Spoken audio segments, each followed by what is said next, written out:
Yangicha va mustaqil fikrlaydigan, mas'uliyatli, tashabbuskor, ilg'or boshqaruv usullarini puxta o'zlashtirgan, vatanparvar, halol kadrlarni tanlash va tayyorlash bo'yicha samarali tizim yaratilmas ekan, davlat boshqaruvida sifat o'zgarishi yuz bermaydi.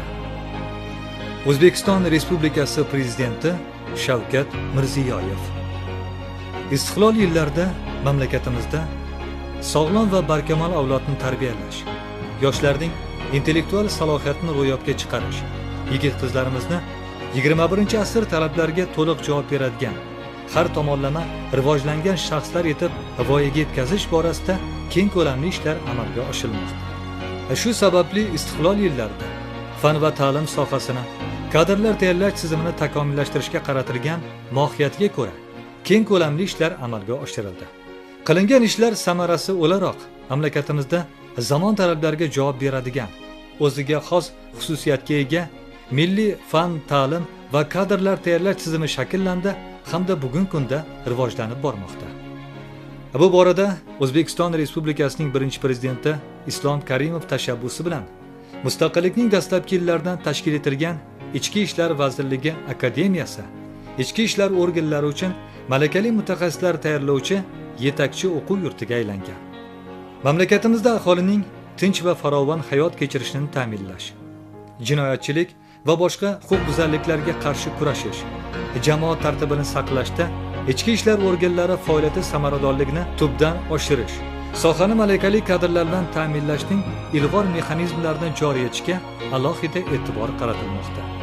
O'zbekiston Respublikasi Prezidentining 2017-yil 10-aprel kunidagi ichki ishlar organlarining faoliyati samaradorligini tubdan oshirish, jamoat tartibini, fuqarolar huquqlari, erkinliklari va qonuniy manfaatlarini ishonchli himoya qilishni ta'minlashda ularning mas'uliyatini kuchaytirish chora-tadbirlari to'g'risidagi farmoni va mazkur farmon ijrosi yuzasidan qabul qilinayotgan normativ huquqiy hujjatlar asosida ichki ishlar organlarining barcha yo'nalishlarida tub islohotlar amalga oshirilmoqda. Ichki ishlar organlari faoliyatida amalga oshirilayotgan islohotlar negizida zamonaviy bilim va ko'nikmalarga ega bo'lgan mutaxassis kadrlar tayyorlash hal qiluvchi ahamiyatga ega va bu soha uchun kadrlar tayyorlash tizimini yangi bosqichga ko'tarishni talab etadi. Ichki ishlar vazirligi akademiyasi ichki ishlar organlari uchun kadrlar tayyorlovchi eng yirik ta'lim muassasasi hisoblanadi. Ta'lim muassasasi faoliyati bugungi davr talablaridan kelib chiqqan holda tubdan takomillashtirilmoqda.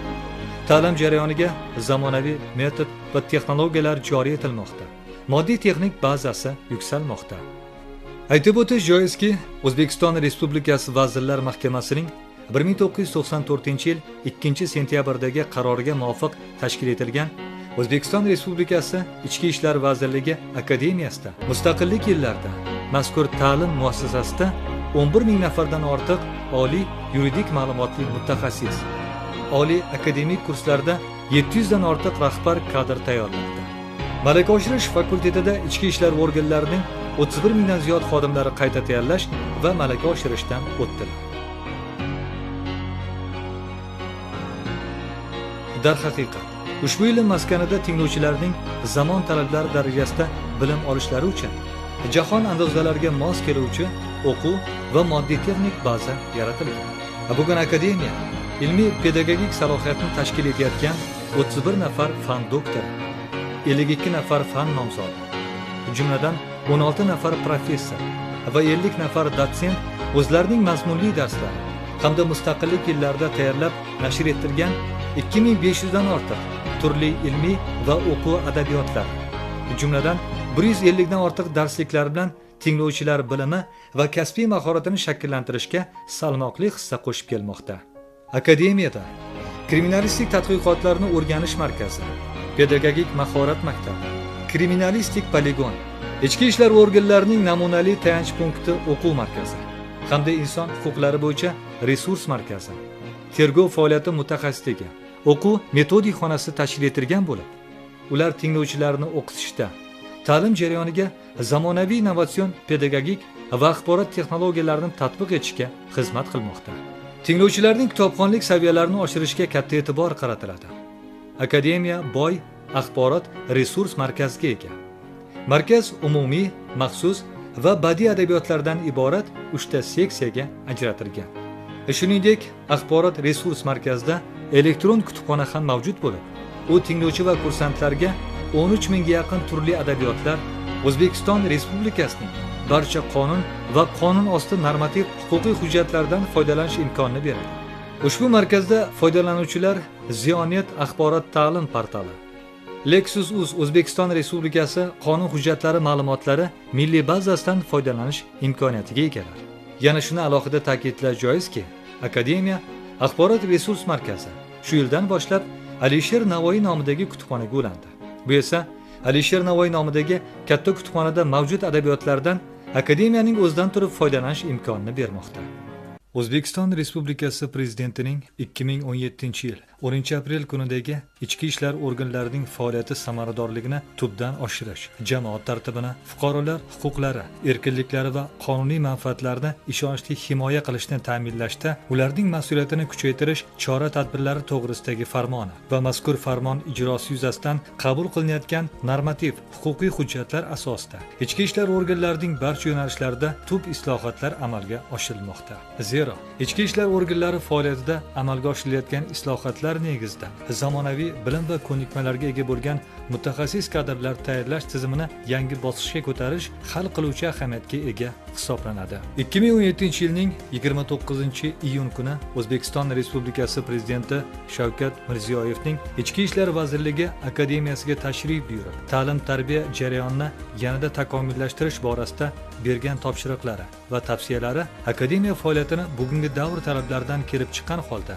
tubdan takomillashtirish, ta'lim jarayoniga zamonaviy metod va texnologiyalar joriy etish hamda moddiy texnik bazani yanada yuksaltirishga doir yangi davrni boshlab berdi. Ushbu yo'nalishdagi ishlarni amalga oshirishda ayniqsa O'zbekiston Respublikasi Prezidentining 2017-yil 16-avgustdagi ichki ishlar organlarining xodimlarini tayyorlash tizimini tubdan takomillashtirish, qayta tayyorlash va ularning malakasini oshirish chora-tadbirlari to'g'risidagi qarori muhim poydevor bo'ldi. Ushbu qaror asosida ichki ishlar organlari xodimlarini tayyorlash, qayta tayyorlash va malakasini oshirishning kadrlar salohiyatini oshirishga imkon beradigan sifat jihatdan yangi tizimi tashkil etilmoqda. Ichki ishlar organlari xodimlarini tayyorlash, qayta tayyorlash va malakasini oshirishga ixtisoslashgan oliy ta'lim muassasasi Ichki ishlar vazirligi akademiyasi kunduzgi ta'lim shakliga kirish 2018-2019 o'quv yilidan boshlab test sinovlarisiz maxsus kasbiy tanlov va yakka tartibdagi suhbat orqali amalga oshiriladi. Ta'lim muddati 3 yilni tashkil etadi va magistr darajasiga tenglashtirilgan oliy ma'lumot hamda leytenant maxsus unvoni beriladi. Ichki ishlar bojxona, milliy gvardiya va harbiy sohaga oid yangiliklar, ishga tanlov haqida ma'lumotlar Qasamyod.uz Telegram kanalimizga joylab boriladi. Endilikda akademiya kunduzgi ta'limida tergov faoliyati, tezkor qidiruv faoliyati, huquqbuzarliklar profilaktikasi faoliyati, ekspert kriminalistik faoliyat, yo'l harakati xavfsizligini ta'minlash faoliyati, xizmat faoliyatini psixologik ta'minlash mutaxassisliklari bo'yicha yurist malakasi beriladi. 2020-2021 o'quv yilidan boshlab akademiya kunduzgi ta'lim shakliga qabul faqat Ichki ishlar vazirligi akademik litseylari, harbiy akademik litseylar bitiruvchilari, shuningdek, ichki ishlar organlari xodimlari tarkibidan amalga oshiriladi. Mamlakatimizda iqtidorli va qobiliyatli o'quvchilarni tanlab olish, ularni oliy ta'lim muassasalariga maqsadli tayyorlashni tashkil etish uchun har bir oliy ta'lim muassasasi huzurida akademik litsey ochilib, ularning faoliyati yo'lga qo'yildi. Ichki ishlar organlari xodimlari uchun zarur bo'lgan dastlabki kasbiy bilim, yuksak vatanparvarlik va ma'naviy axloqiy fazilatlarni shakllantirish Ichki ishlar vazirligi oliy ta'lim muassasalariga kirish uchun nomzodlarni maqsadli tayyorlash bo'yicha samarali tartibni joriy etish maqsadida respublikamizda mavjud 2 ta kollej va 12 ta akademik litsey negizida har bir mintaqada bittadan jami 14 ta Ichki ishlar vazirligining akademik litseylari tashkil etildi. Jumladan, Qoraqalpoq davlat universiteti qoshidagi 2-sonli Nukus akademik litsey negizida Ichki ishlar vazirligi Qoraqalpoq akademik litseyi, Andijon mashinasozlik instituti qoshidagi akademik litsey negizida Ichki ishlar vazirligi Andijon akademik litseyi, Buxoro davlat universiteti qoshidagi 4-sonli akademik litsey negizida Ichki ishlar vazirligi Buxoro akademik litseyi, Jizzax pedagogik instituti qoshidagi 2 sonlik akademik litsey negizida Ichki ishlar vazirligi Jizzax akademik litseyi, Qarshi iqtisodiyot instituti qoshidagi 2 sonli akademik litsey negizida Ichki ishlar vazirligi Qashqadaryo akademik litseyi, Navoiy axborot va elektron sanoat kasb-hunar kolleji negizida Ichki ishlar vazirligi Navoiy akademik litseyi, Namangan davlat universiteti qoshidagi 2 sonli akademik litsey negizida Ichki ishlar vazirligi Namangan akademik litseyi,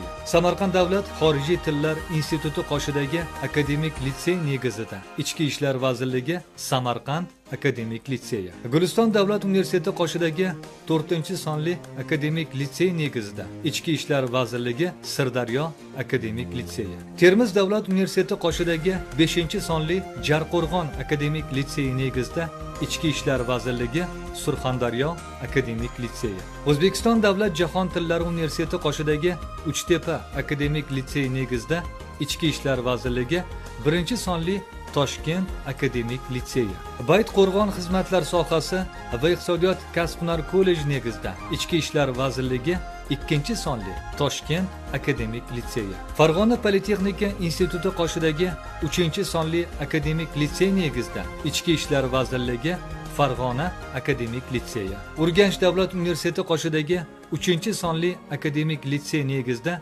Ichki ishlar vazirligi Xorazm akademik litseyi tashkil etildi. Litseylarga kirish istagini bildirgan o'quvchilar hududiy ichki ishlar boshqarmalari, Qoraqalpog'iston Respublikasi Ichki ishlar vazirligi, Toshkent shahar ichki ishlar bosh boshqarmasining kadrlar boshqarmalariga ariza bilan murojaat qiladi. Litseyga kirish imtihonlari 3 ta bosqichda amalga oshiriladi. Birinchi bosqichda dastlabki tanlov, ikkinchi bosqich maxsus professional tanlov va uchinchi bosqich test sinovlarini o'tkazish orqali amalga oshiriladi. Birinchi bosqichda nomzodlar tomonidan taqdim etilgan hujjatlarni o'rganish, ular bilan dastlabki yakka tartibdagi suhbat o'tkazish, nomzodlarning individual psixologik xususiyatlarini o'rganish va tibbiy komissiyadan o'tkazish tadbirlari o'tkaziladi. Dastlabki tanlash tadbirlari yakuniga ko'ra nomzodlarning keyingi bosqichda ishtirok etish yoki ishtirok etmaslik to'g'risidagi xulosa beriladi. Ikkinchi bosqichda nomzodlarning orfografika, punktuatsion savodxonlik darajasi o'rganiladi. Ularning jismoniy tayyorgarlik darajasi o'rganiladi va ular bilan yakka tartibdagi yakuniy suhbat tadbirlari o'tkaziladi. Uchinchi bosqichda nomzodlar O'zbekiston Respublikasi Vazirlar Mahkamasi Davlat test markazi tomonidan qabul qilinadigan test sinovlarida ishtirok etadi.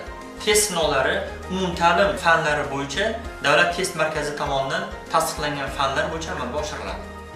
Ichki ishlar vazirligi akademik litseylarning o'quv metodik jarayonini muvofiqlashtirish, ularga amaliy jihatdan va axborot resurslari orqali ko'maklashish, akademiya tomonidan ularning faoliyatiga rahbarlik qilish va nazoratni tashkil etish, tashkiliy kadrlar va moddiy texnik bazasini mustahkamlash hamda hududiy ichki ishlar organlari bilan hamkorligini ta'minlash esa Ichki ishlar vazirligi kadrlar bosh boshqarmasi tomonidan amalga oshiriladi. Ichki ishlar vazirligi yong'in xavfsizligi institutiga va harbiy texnika institutiga o'qishga kirishda Ichki ishlar vazirligi akademik litseylarning bitiruvchilari uchun imtiyozli shartlar belgilandi. Jumladan, ularga test sinovlari davomida to'plash mumkin bo'lgan eng yuqori ballning 10% miqdorida qo'shimcha ball beriladi. Ichki ishlar vazirligi akademiyasi yong'in xavfsizligi institutiga yoki harbiy texnika institutiga o'qishga kira olmagan Ichki ishlar vazirligi akademik litseylarning bitiruvchilari Ichki ishlar vaziri tomonidan belgilanadigan tartibda ustunlik asosida ichki ishlar organlari xizmatiga qabul qilinadi. Ichki ishlar vazirligi akademiyasi kunduzgi ta'lim shakliga o'qishga qabul qilingan kursantlar bepul turar joy, oziq-ovqat va xizmat kiyim boshi bilan ta'minlanadi. Yurt ravnaqi va xalq osoyishtaligini ta'minlash uchun beminnat xizmat qilishni o'z oldiga oliy maqsad sifatida qo'ygan vatanparvar va fidoyi o'g'il-qizlarimizni Ichki ishlar vazirligi akademik litseylarga o'qishga taklif etamiz. Ichki ishlar bojxona, milliy gvardiya va harbiy sohaga oid yangiliklar, ishga tanlov haqida ma'lumotlar Qasamyod.uz Telegram kanalimizga joylab boriladi.